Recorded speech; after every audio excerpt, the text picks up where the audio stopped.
नमस्कार, देवभूमि समाचार में आपका स्वागत है। आपके साथ मैं रीना झाबालियान। खबरों का रुख करेंगे, लेकिन उससे पहले एक नजर डालते हैं इस वक्त की हेडलाइंस पर।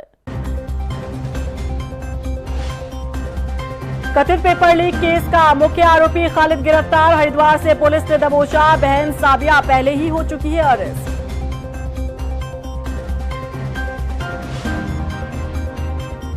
सीएम धामी से उत्तराखंड बेरोजगार संघ की मुलाकात। स्नातक स्तर परीक्षा को दोबारा कराए जाने की मांग। शासन से फैसला आने तक प्रदर्शन जारी रखने की कही बात। उत्तराखंड में महक क्रांति नीति तैयार को मिली मंजूरी। धामी कैबिनेट ने लिया बड़ा फैसला। 6 अन्य प्रस्तावों पर भी लगी मुहर। और हल्द्वानी में कुमाऊं कमिश्नर दीपक रावत ने कानूनगो के घर मारा छापा। सरकारी फाइलों का ढेर देखकर भड़के। घर से चल रहा था कानूनगो अशरफ अली का पूरा ऑफिस। विवादों में आई यूके SSSC स्नातक स्तरीय परीक्षा में मुख्य आरोपी खालिद की हरिद्वार से गिरफ्तारी हो चुकी है। बता दें कि खालिद की गिरफ्तारी से पहले पुलिस उसकी बहन साबिया को अरेस्ट कर चुकी थी। पुलिस की माने तो साबिया ये जानती थी कि भाई प्रतियोगी परीक्षा दे रहा है। बावजूद इसके उसने प्रश्न पत्रों को सॉल्व करने के लिए आगे भेजा था। उधर SIT ने भी बताया कि परीक्षा केंद्र में कुल 18 कमरे थे और जैमर सिर्फ 15 कमरों में ही लगे हुए थे। उन्होंने बताया कि जिस कमरे में खालिद था वहां जैमर नहीं लगा हुआ था। ऐसे में अब टीम परीक्षा केंद्र के सभी कर्मचारियों और जैमर टीम से पूछताछ कर रही है। मंगलवार को उत्तराखंड बेरोजगार संघ के अध्यक्ष राम कनवाल ने सचिवालय में मुख्यमंत्री पुष्कर सिंह धामी से मुलाकात की और इस दौरान उन्होंने यूके SSSC की स्नातक स्तर परीक्षा के कथित पेपर लीक मामले में आयोग के अध्यक्ष और सभी कर्मचारियों की जांच के साथ दोबारा पेपर कराए जाने की मांग की है, जिस पर सीएम धामी ने उन्हें आश्वासन दिया। उधर बेरोजगार संघ के अध्यक्ष ने बताया कि जब तक कोई फैसला नहीं लिया जाता तब तक युवाओं का प्रदर्शन जारी रहेगा। देखिए, अभी हम पुष्कर सिंह धामी जी से मिलकर ही आए हैं। उन्होंने अभी हमें बुलाया था, हमारा डेलीगेशन गया था, उनसे मिलकर आया है। और मुख्यमंत्री पुष्कर सिंह धामी के जो शब्द हैं कि सिर्फ 3 पन्ने बाहर थे, तो मुख्यमंत्री मान रहे हैं और इनके मंत्री विधायक नहीं मान रहे हैं, तो ये बड़ा दुर्भाग्यपूर्ण है। मुख्यमंत्री हमें ये आश्वासन दे रहे हैं कि हम जो आपकी मांगे हैं उस पर हम काम करना शुरू कर चुके हैं, उस पर हम जल्द से जल्द काम शुरू करेंगे। लेकिन जो मुख्यमंत्री पुष्कर सिंह धामी ने नकल रोधी कानून बनाया था, उसका ढिंडोरा पीटा था, आज तक वो नकल रोधी कानून के तहत एक नकल माफिया पर मुकदमा दर्ज नहीं होता है। पहला हकम सिंह है जिस पर अब मुकदमा दर्ज हुआ।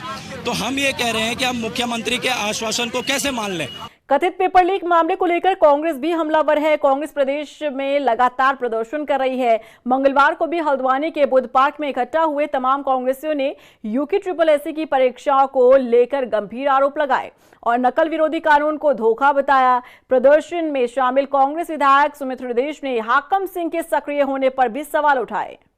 अरे भाई, राज्य सरकार को अंकित तो हम करेंगे, इसमें व्यवस्था से डोलमोल होगी।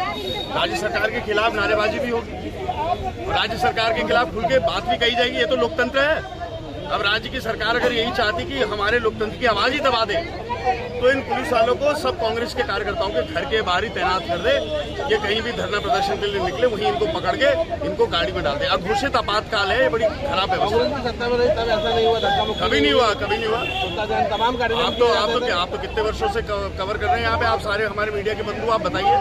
हमारी जब सरकार थी यहाँ, हमारे भारतीय जनता पार्टी के मित्रों ने इतनी बारी पुतले फूके, कितने विषयों में सरकारों से गलतियां होती हैं, पुतला दहन होता है। ये राज्य के लोगों की मांग होती है, एक प्रतीक होता है। उत्तराखंड धामी मंत्रिमंडल की अहम बैठक हुई, जिसमें कई मुद्दों पर चर्चा की गई। धामी कैबिनेट की बैठक में 6 प्रस्तावों पर मुहर लगी है। देखिए रिपोर्ट। सीएम पुष्कर सिंह धामी की अध्यक्षता में आज महत्वपूर्ण कैबिनेट की बैठक हुई। इस बैठक में कई अहम मुद्दों पर चर्चा हुई और इसके बाद 6 प्रस्तावों पर मुहर लगाई गई। आखिर कौन से हैं वो प्रस्ताव, एक एक कर विस्तार से आपको बताते हैं। दरअसल धामी मंत्रिमंडल ने उत्तराखंड में महक क्रांति नीति तैयार किए जाने को मंजूरी दे दी है। राज्य में लंबे समय से महक क्रांति नीति तैयार करने की चर्चा चल रही थी। हाल ही में सघन पौधा केंद्र की ओर से टिम्बरों से परफ्यूम भी तैयार किया गया, जो प्रधानमंत्री नरेंद्र मोदी को काफी पसंद आया था। ऐसे में उत्तराखंड सरकार प्रदेश में सघन फसलों के उत्पादन को बढ़ाने और इसके इस्तेमाल को बढ़ाए जाने पर जोर देना चाहती है। इसके लिए राज्य सरकार ने तमाम पहलुओं को शामिल करते हुए महक क्रांति नीति तैयार करने का निर्णय लिया है। महक क्रांति नीति के पहले चरण में अगले 10 साल यानी 2026 से 2036 तक के सशक्त उत्तराखंड के संकल्प को पूरा करने के लिए तैयार किया जाएगा। यही नहीं, उत्तराखंड राज्य में सघन खेती को बढ़ावा देने के लिए अच्छी खासी सब्सिडी का भी प्रावधान किया जाएगा। इस नीति में पहले चरण के तहत 91,000 लाभार्थियों के जरिए 22,750 हेक्टेयर भूमि पर सघन खेती करने का लक्ष्य रखा गया है।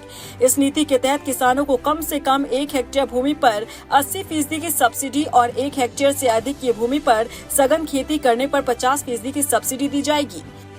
वहीं उत्तराखंड कारागार प्रशासन एवं सुधार सेवा विभाग के ढांचे में संशोधन किया गया है। अधीनस्थ कारीगरों के लिए 24 पद और सुधारात्मक विंग के लिए 3 पदों के सृजन को मंजूरी मिली है। पीएम आवास योजना के तहत रुद्रपुर में बनाए गए 1872 EWS मकानों में लागत धनराशि से अधिक धनराशि खर्च हुई। ऐसे में इन आवासों को बनाने में खर्च हुई अतिरिक्त 27.85 करोड़ रुपए को राज्य सरकार वहन करेगी।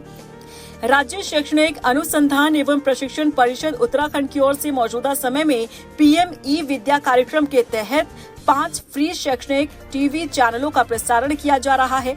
इसके लिए central institute of education technology, राष्ट्रीय शैक्षणिक अनुसंधान एवं प्रशिक्षण परिषद नई दिल्ली और राज्य शैक्षणिक अनुसंधान एवं प्रशिक्षण परिषद उत्तराखंड के बीच MOU किया गया है। ऐसे में इस कार्यक्रम को बेहतर ढंग से संचालित करने के लिए धामी मंत्रिमंडल ने 8 पदों को सृजन करने की मंजूरी दे दी।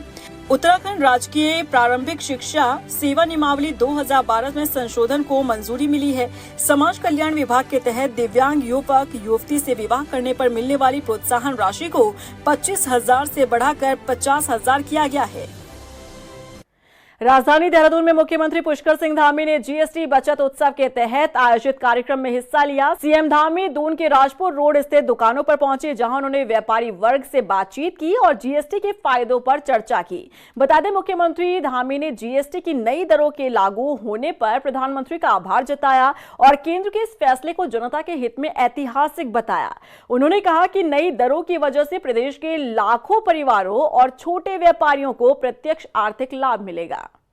प्रधानमंत्री श्री नरेंद्र मोदी जी ने 15 अगस्त को लाल किले से कहा था, उन्होंने देशवासियों के नाम अपने संबोधन में कहा था कि जल्दी ही जीएसटी में जो है ऐसा प्रावधान किया जाएगा कि देशवासियों को उसका लाभ होगा, आम नागरिकों को लाभ होगा, मध्यम वर्ग के लोगों को लाभ होगा और उच्च वर्ग के लोग भी उससे लाभान्वित होंगे। तो ये जो जीएसटी पर रिडक्शन है ये 22 सितंबर कल से लागू हो गया है, नवरात्र के पहले दिन से, और इसके कारण से सभी को बड़ा लाभ हो रहा है और जो आवश्यक वस्तुएं, उपयोग की वस्तुएं सभी अब सस्ती हो गई हैं और इससे बहुत बड़ी सेल भी होने वाली है। मैं बहुत सारे यहाँ पर स्टोर पर गया हूँ, दुकानों पर गया हूँ, तो मुझे उन्होंने सब ने बताया है कि इसका बहुत बड़ा असर दिखाई दे रहा है।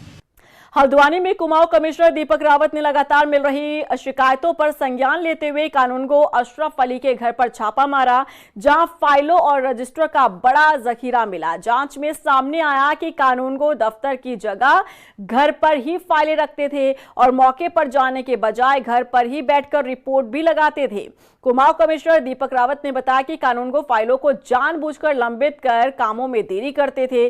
कानूनगो अशरफ अली पहले भी विवादों में घिर चुके हैं। और देखिए, मैं तो ये तहसील का जो रूटीन इंस्पेक्शन है वो कर रहा था और इसमें मैंने पर्टिकुलरली 143 के मामले देखे। आप जानते हैं 143 के मामले आम पब्लिक का रोज़ वास्ता 143 से पड़ता है, चाहे ज़मीन बेचने के लिए हो, चाहे लोन लेने के लिए हो। तो इसमें माननीय मुख्यमंत्री जी की प्राथमिकता है कि इसमें किसी प्रकार का विलम्ब नहीं होना चाहिए। राइट टू सर्विस में भी ये कवर्ड है। जब ये मामले में देख रहा था तो मैंने देखा काफ़ी इसमें पेंडेंसी है और पेंडेंसी का जब मैंने पता लगाना चाहा तो कुछ फाइलें तो मुझे तहसील में ही मिल गई जिनमें कोई डेट्स अंकित नहीं है, कोई रिपोर्ट्स का विवरण नहीं है और बाकी के बारे में यहाँ पे जो एसके हैं उनके द्वारा बताया गया कि ये फाइलें उन्होंने घर पे रखी हुई थी। उनके घर का भी मुआयना किया गया जहाँ पे फाइलें मिली हैं और पूछने पे उनका कहना है कि इसमें से एक भी मामले में उन्होंने मौका मुआयना नहीं किया और रिपोर्ट लगा दी है। रिपोर्ट भी किसी में 19 को लग चुकी, किसी को 20 में लग चुकी, उसके बावजूद ही घर पर रखे हुए हैं। और जो मूल रजिस्टर है जो कि एक तरह से गवर्नमेंट डॉक्यूमेंट है, वो भी घर पे पड़ा हुआ है। तो किसी भी दृष्टि से ये उचित नहीं है। तो इसमें इनके विरुद्ध अनुशासनिक जांच के लिए डीएम नैनीताल को मैं निर्देश। काशीपुर बवाल पर मुस्लिम समुदाय से जुड़े लोगों की प्रतिक्रिया सामने आई है। लोगों ने हिंसा को शहर की गंगा जमुनी तहजीब पर हमला बताते हुए पुलिस की कार्रवाई की सराहना की है। उन्होंने साफ कहा कि नफरत फैलाने वालों पर कठोर कार्रवाई होनी चाहिए, लेकिन किसी बेगुनाह को परेशान नहीं किया जाना चाहिए। आपको बता दें कि 21 सितंबर की रात काशीपुर में हुआ बवाल की हर तरफ चर्चा हो रही है। बिना अनुमति के आई लव मोहम्मद जुलूस के नाम पर दंगा करना दंगाइयों को भारी पड़ा। सरकार का बुलडोजर एक्शन भी जारी है। जो आज 3 दिन पहले काशीपुर में एक माहौल खराब किया गया है चंद लोगों की वजह से, जो लोग अपनी खराब राजनीति के माध्यम से अपनी राजनीति करना चाहते थे, क्योंकि आज तक काशीपुर में ऐसा कभी कोई माहौल खराब होने की बात किसी मुस्लिम समाज के जो लोग लोकल रहने वाले उन्होंने कभी नहीं। वो सब लोग सभी समाज के साथ मिलकर रहने का काम करते हैं। ऐसा कभी नहीं हुआ कि किसी पर्टिकुलर किसी एक चीज़ को लेकर के खराब किया गया। अभी 2 साल पहले एक हमारे नदीम अक्सर नाम का एक आदमी काशीपुर में आया और वो लगातार काशीपुर का माहौल ख़राब करता रहा। हमने इसका मैसेज पुलिस प्रशासन को भी दिया लगातार। कभी वो जुलूस में कभी कहीं कुछ ना कुछ खुराफात वो करता रहा। एक मुस्लिम प्रतिनिधिमंडल कप्तान साहब से यहाँ हम लोगों ने मुलाकात की। जो 2 दिन पहले ये कांड हुआ है, जिस तरह से उसके पूरे मुसलमान समाज ने घोर शब्दों में निंदा की है और कप्तान साहब से ये रिक्वेस्ट की है कि साहब हम किसी के पक्ष विपक्ष में आपसे कहने के लिए नहीं आए हैं, लेकिन हाँ इतनी गुजारिश आपसे करने के लिए आए हैं कि इसमें जो जायज़ लोग हैं उनको आप करिए और जो जिस तरह से नाजायज़ लोग हैं उन लोगों को आप जो है आइडेंटिफाई करके उनको चिन्हीकरण किया जाए। गदरपुर के तराई केंद्रीय वन प्रभाग पीपल पड़ाव रेंज में वृक्षारोपण को लेकर गंभीर आरोप लग रहे हैं। कहा जा रहा है कि यहां वृक्षारोपण के नाम पर सरकारी धन को ठिकाने लगाया जा रहा है। समाजसेवी शंकर सिंह नगरकोटी ने बताया कि वन विभाग ने वृक्षारोपण तो दूर की बात, वनों की सफाई करने की भी जहमत नहीं उठाई। सुरक्षा के नाम पर 16 फेंसिंग अब तक नजर नहीं आती। इसके अलावा चौकीदारों के लिए भी कोई मूलभूत सुविधा नहीं है। बता दें कि इन सभी आरोपों को डीएफओ उमेश चंद तिवारी ने खारिज किया है। उन्होंने बताया कि मानकों के तहत वन विभाग काम कर रहा है कि जो वन विभाग के अंदर जो पैसा सरकार से आया है कैंप का, उसमें करोड़ों रुपए का उच्च अधिकारियों से लेकर निचले अधिकारी तक बड़ा भारी घोटाला हुआ है, जिसमें 24-25 के जो प्लाट मार्च में जिनकी पेमेंट आई उन पर ना तो जुताई हुई, ना तारवाड़ लगी, ना बीज पड़ा और उन पर सब लिपापोती करके जंगल को राजस्थान बना दिया। और इसमें रेंजर से लेकर डीएफओ तक सब भ्रष्टाचार में लिप्त है। देखिए 2-3 तरीके की स्कीमें हैं। एक तो हमारा रेगुलर प्लांटेशन है, ये कि पूरे प्रभाग में 8-25% तो वो सारे के सारे लक्ष्य 15 अगस्त तक पूरी कर लिए गए हैं। अब उनकी देखरेख का काम चल रहा है। और जहाँ तक सुरक्षा की बात है तो निश्चित रूप से सुरक्षा का जो स्टैंडर्ड तरीका है उसकी व्यवहार की जाती है और जमीन करने के बाद यहाँ वाकर नहीं होती है, तो वही प्रक्रिया अपनाई गई है। उसी के अनुसार जमीकरण की सुरक्षा सुनिश्चित की जा रही है। उधर मसूरी में कांग्रेसियों ने उप जिलाधिकारी के माध्यम से सीएम धामी के नाम 8 सूत्रीय मांगों को लेकर ज्ञापन सौंपा, जिसमें उन्होंने आपदा से क्षतिग्रस्त हुए देहरादून मसूरी मार्ग को जल्द से दुरुस्त करने के लिए कहा है। नाराज कांग्रेसियों ने बताया कि खस्ताहाल सड़कों का असर मसूरी के पर्यटन पर पड़ रहा है। ऐसे में सरकार को चाहिए कि वो पर्यटन कारोबार से जुड़े व्यापारियों की भी मदद करे। उप जिलाधिकारी के माध्यम से हम मुख्यमंत्री जी को ज्ञापन दिया है कि जो पूरा उत्तराखंड में जो आपदा आई उसमें मसूरी विधानसभा बहुत ज़्यादा प्रभावित हुआ है। तो हमारी मांग है कि पहली मांग हमारी ये है कि हमारे मसूरी विधानसभा को विशेष पैकेज, अच्छा पैकेज दिया जाए ताकि उन लोगों को राहत मिल सके। और दूसरा गोलोगी पावर हाउस का जो गोलोगी पावर का जो रोड है वो 2021 से वो उसका जो प्लांट बना हुआ था उसको वो चालू हो रखा है, लेकिन हर साल 2 बार उन लोगों का डीपीआर चेंज होता है। उसमें बजट बढ़ाए जा रहे और विकास के नाम पर कुछ नहीं, प्रोग्रेस के नाम पर कुछ नहीं हुआ है। त्योहारी सीजन में मिलावटखोर सक्रिय हो जाते हैं। पिछले साल नवरात्र के दिनों में कुट्टू का आटा खाने से कई लोग बीमार हो गए थे, लेकिन इस साल खाद्य सुरक्षा विभाग ने सख्ती दिखाते हुए एसओपी जारी की और सभी जिलों के अधिकारियों से एसओपी का सख्ती से पालन करने के निर्देश दिए हैं। देखिए रिपोर्ट। त्योहारी सीजन में एक्टिव हुआ खाद्य सुरक्षा विभाग। मिलावटी सामान बेचने वालों की अब खैर नहीं, खुले में कुट्टू का आटा बेचने पर रोक। विभाग ने जारी की एसओपी। पिछले साल नवरात्र के दिनों में कुट्टू का आटा खाने के कारण कई लोगों को अस्पताल में भर्ती होना पड़ा था और कई लोगों की हालत काफी बिगड़ गई थी।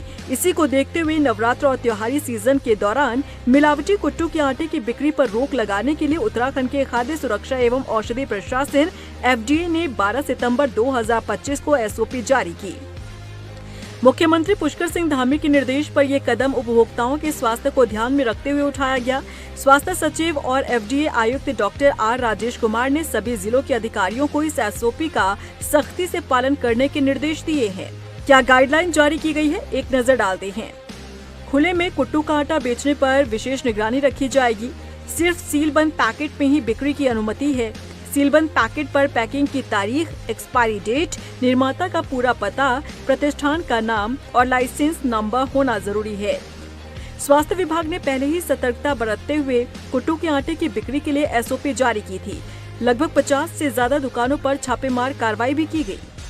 देखिए, स्वास्थ्य विभाग और फूड एंड ड्रग्स डिपार्टमेंट नवरात्रे से काफ़ी पहले, एक मंथ पहले से ही हम लोग सतर्क होके हम लोगों ने जो खुले में जो कुट्टू का आटा की जो बिक्री जो पिछली बार पाया गया था, उसके खिलाफ हम लोगों ने कार्रवाई शुरू कर दी थी। ये कार्रवाई लगातार चल रही है और इसमें लगभग 50 शॉप से भी ज़्यादा दुकानों में जो है छापेमारी इत्यादि की कार्रवाई की गई है और जहाँ पे कुट्टू का आटा लूज में बिक्री हो रही थी वहाँ पे भी उनको हमने जब्त किया है और इसमें हमने 15 दिन पहले ही एसओपीज निर्धारित कर दिए थे। इसमें ये स्पष्ट रूप से अंकित था कि कुट्टू का आटा जो है सील्ड पैकेट में ही इसकी बिक्री की जाएगी। वहीं बाजारों में अब दुकानदार पैक्ड कुट्टू आटा बेच रहे हैं, जिसमें सभी जानकारी भी दी जा रही है। बाजार में पैकिंग वाला आटा बिक रहा है जी, जिस पे डेट, रेट और अपना मैन्युफैक्चरिंग लिखा हुआ है सब कुछ। लूज आटा बिकना बंद हो गया है। आता तो वहीं से था, अब उसकी ये है कि पैकिंग होनी शुरू हो गया है तो उससे उसका पता लगना लग गया है कि कब का पिसा हुआ है, कब है। पहले लूज बिकता था, अब लूज बिकना बंद हो गया है। कुट्टू के आटे को लेकर अब ग्राहक भी सतर्क हो गए हैं। वहीं कुछ ग्राहक पिछले साल को देखते हुए कुट्टू के आटे से बचते हुए नजर आ रहे हैं। इस बार थोड़ा सा भय का माहौल है कि भाई पता नहीं कैसा आटा आएगा, मिलावट होगा या प्योर होगा। तो इस वजह से, क्योंकि वो जहरीला था, काफ़ी लोगों की जान भी गई थी। इस चीज़ों को देखते हुए तो हम तो फल पे ही ज़्यादा विश्वास कर रहे हैं, कम से कम उसमें मिलावट नहीं है, तो कुट्टू के आटे को थोड़ा सा अवॉइड ही कर रहे हैं। पिछले साल की घटना से सीख लेते हुए इस बार स्वास्थ्य विभाग ने एसओपी जैसे कदम उठाए। समय समय पर बाजार में औचक निरीक्षण भी किया जा रहा है। नवरात्रि और त्योहारी सीजन को देखते हुए सभी को इसे लेकर सतर्क रहने के लिए भी कहा जा रहा है। राजधानी देहरादून चाय बागान इलाके से युवती का शव बरामद हुआ था। अब इसे लेकर कुछ खुलासे हुए हैं। पुलिस को हत्या का शक उसके भाई पर है। दरअसल पुलिस को मृतका की मां ने बताया कि विशाखा पॉलिटेक्निक की पढ़ाई कर रही थी और घर की जिम्मेदारी संभालना चाहती थी। उधर उसका भाई नशे का आदी था, जिस वजह से उसकी अक्सर नोकझोंक हुआ करती थी। घटना के दिन भी मां अस्पताल में भर्ती थी और बेटे विशाल से फोन पर बेटी की जानकारी ली थी, लेकिन कुछ घंटों के बाद विशाखा का जंगल से शव बरामद हुआ। उन्होंने बताया कि घटना के बाद से ही विशाल फरार है। पुलिस उसे हर तरफ ढूंढ रही है। जो प्रथम दृष्टया लग रहा था कि जहां वो रहती थी, तो उनका जो बड़ा भाई था, जिसका कि नाम विशाल अभी प्रकाश में आ रहा है, उनसे उनका लड़ाई झगड़ा होता रहता था।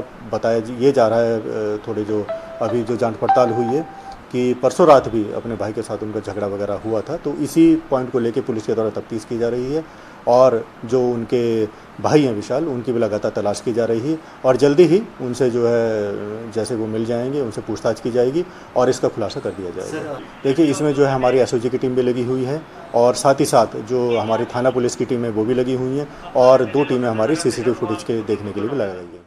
गदरपुर के रामबुड्ढी धर्मशाला में सेवा पखवाड़े के तहत रक्तदान शिविर लगाया गया, जिसमें तमाम लोगों ने रक्तदान का महादान किया और लोगों को भी रक्तदान के लिए प्रेरित किया। लेकिन उत्तराखंड में हम लोग 16 तारीख से, क्योंकि हमारे जो जिसमें मुख्यमंत्री पुष्कर सिंह धामी जी के जन्मदिन से हम सेवा पखवाड़े का प्रारंभ करते हैं। पूरे देश में 17 तारीख से प्रारंभ होता है, जिसमें लगातार हम चिकित्सा शिविर और रक्तदान शिविर, सफाई कार्य, मंदिर, मस्जिद, गुरुद्वारे, जहाँ पर भी हमारे धार्मिक स्थल हैं, स्कूल हैं, वहाँ पर कार्यकर्ता हर, चाहे किसान मोर्चे के और क्रिकेट मोर्चे के, वो वहाँ जगह जगह सफाई अभियान चलाते हैं। युवाओं के बीच में हम लोग मैराथन दौड़ कराते हैं, विभिन्न खेल की प्रतियोगिताएं कराते हैं। और इसी के साथ फिलहाल इस बुलेटिन में बस इतना ही, लेकिन चलते चलते एक नजर डालते हैं इस वक्त की हेडलाइंस पर। कथित पेपर लीक केस का मुख्य आरोपी खालिद गिरफ्तार, हरिद्वार से पुलिस ने दबोचा, बहन साबिया पहले ही हो चुकी है अरेस्ट।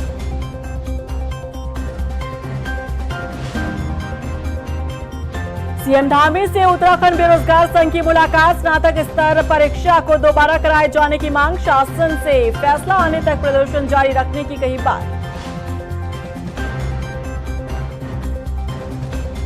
उत्तराखंड में महक क्रांति नीति तैयार को मिली मंजूरी, धामी कैबिनेट ने लिया बड़ा फैसला, 6 अन्य प्रस्तावों पर भी लगी मुहर। और हल्द्वानी में कुमाऊं कमिश्नर दीपक रावत ने कानूनगो के घर मारा छापा, सरकारी फाइलों का ढेर देखकर भड़के, घर से चल रहा था कानूनगो अशरफ अली का पूरा ऑफिस।